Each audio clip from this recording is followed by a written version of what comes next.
Jason was an avid gamer, someone who lived for the thrill only a mysterious, unsettling game could bring. Horror games were his favorite, the ones that made his heart race while keeping him on the edge of his seat, where every sound, every shadow, and every flicker could hint at something unusual just out of sight. One rainy Friday night, he decided to try a newly released online game, known for its immersive, eerie experience. The game promised a journey through strange, shifting environments where unseen presences lingered just beyond perception.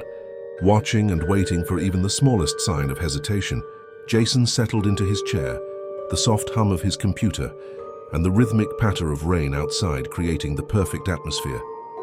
The game loaded with distorted sounds and flickering visuals that immediately made him uneasy.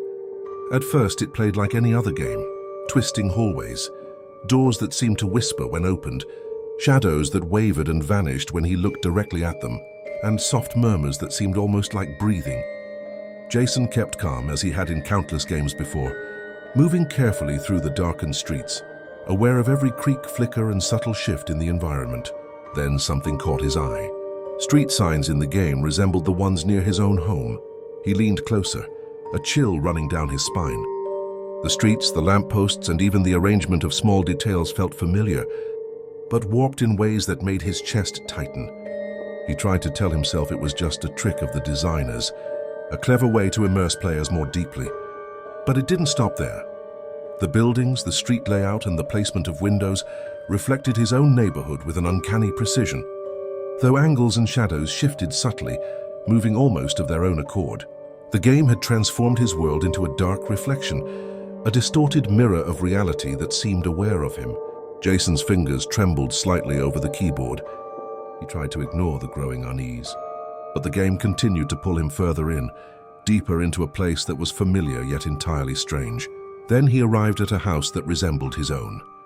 The door creaked open with a soft, deliberate groan, revealing a space that echoed his memories, familiar shapes, angles, and soft glows of light that somehow felt just off. His pulse quickened. He wanted to quit, to step away, but curiosity and fascination kept him moving forward, tethered to the screen by something he couldn't name. If you're still watching, comment "I feel it" to show you made it this far.